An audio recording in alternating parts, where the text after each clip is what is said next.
கர்த்தருடைய பரிசுத்த நாமத்திற்கு மகிமை உண்டாவதாக. இன்றைய வசனம் எபிசேர் 4வது அதிகாரம் 31 பார்க்கும் பொழுது, சகல விதமான கசப்பும் கோபமும் மூர்க்கமும் கூக்குரலும் தூஷணமும் மற்ற எந்த துர்குணமும் உங்களை விட்டு நீங்க கடவுது.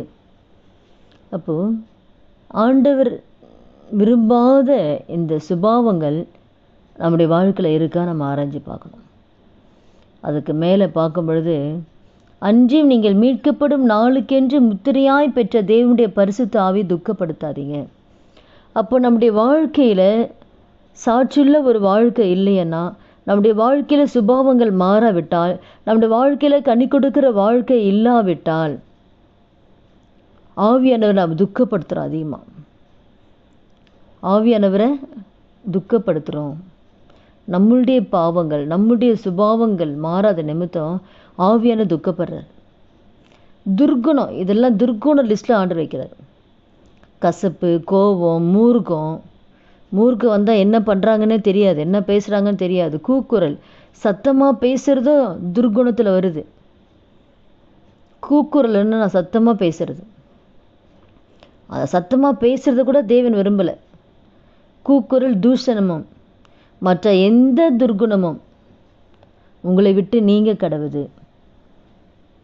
அப்போ ஏன் இந்த சுபாவங்கள் இருக்குன்னா, அதுக்கு அடுத்த வசனம் பார்க்கும் பொழுது, ஒருவருக்கொருவர் தயவாயும் மன உருக்கமாயும் இருந்து கிறிஸ்துவுக்குள் தேவன் உங்களுக்கு மன்னித்தது போல நீங்களும் ஒருவருக்கொரு மன்னியுங்கள். இப்போ நீங்கள் மன்னிக்காதனால தானே இந்த கோபம் உயரத்தில் இருக்குது, கசப்பு இருக்குது.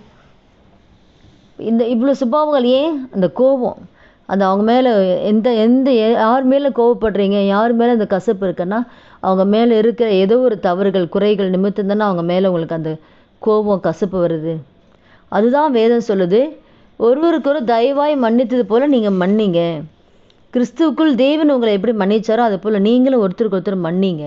அப்போ அந்த மன்னிக்கக்கூடிய இறுதி இருந்துச்சுன்னா அந்த கசப்பு இருக்காது, கோபம் இருக்காது, அந்த மூர்க்கம் வராது.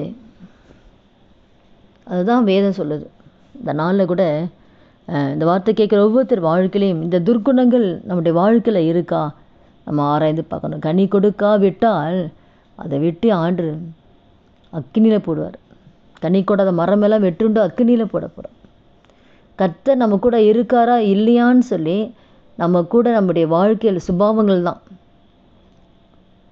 நம்ம கூட ஆண்டு இருக்காரா இல்லைன்னு எதனால் அறியப்படும்னா, நம்மளுடைய கனி கொடுக்குற வாழ்க்கையை வச்சு தான் கர்த்தர் நம்ம கூட இருக்காரா இல்லைன்னு அறிய முடியும். அதனால் இந்த வார்த்தை கேட்குற ஒவ்வொருத்தர் வாழ்க்கையிலையும் எந்த துர்குணம் நம்முடைய வாழ்க்கையில் இருக்குது நாமே ஆராய்ந்து பார்க்கலாம். எது நிமித்தம் நம்ம ஆண்டை துக்கப்படுத்துகிறோம், எது நிமித்தம் நம்ம சாட்சி நம்ம இழந்து நிற்கிறோம், நாமே ஆராய்ந்து பார்த்து ஒப்பு கொடுக்கும்போது நிச்சயமாக தேவன் நம்முடைய ஆண்டவர் குறைவுகளை கர்த்தர் மன்னித்து இனி வருகிற நாட்களில் ஆவியான துக்கப்படும்படி நம்ம நடக்காதபடிக்கு ஒப்பு கொடுக்கலாமா? துதிகள் மத்தியில் வாசம் செய்ய நல்ல தகப்பனே, இயேசுவே நாமத்தில் நம்முடைய சமூகத்தில் வருகிறோமப்பா. இந்த வார்த்தை கேட்குற ஒவ்வொருத்தர் வாழ்க்கையில் ராஜா எந்தெந்த காரியத்தை குறித்து யாரை குறித்து எதிர்த்துல கசப்புகளோ கோபங்களோ ஆண்டவரே அப்பா எந்தெந்த துர்குணங்கள் எங்களோட வாழ்க்கையில் இருக்கோ தயவாய் மன்னித்து இந்த துர்குணங்களை வேரோடு கர்த்தர் எடுத்து போடுங்கப்பா. எந்த வகையில் ஆவியானவர் எங்கள் நிமித்து துக்கப்படக்கூடாது ஆண்டவரே. அப்போ அவர் மன்னிக்கக்கூடிய இருதயத்தை கொடுத்த ஆண்டவரே, யார் மீதும் அந்த கசப்பு கோபம் இல்லாதபடிக்கு ஆண்டவரே மன்னிக்கக்கூடிய இருதயத்தை கொடுத்து சமாதானமாய் ஒவ்வொரு கூட இருக்கக்கூடிய கிருபை தேவன் தரும்படி நம்முடைய கருத்தில் ஒப்பு கொடுக்க. அப்படி நீங்கள் செய்ய போகிற தயவுக்காக நன்றி செலுத்துக்கிறோம். இயேசு கிறிஸ்து நாமத்தில் ஜெபிக்கிறோம் நல்ல பிதாவே, ஆமேன். கர்த்தர் நாமத்துக்கு மகிமை உண்டாகும்.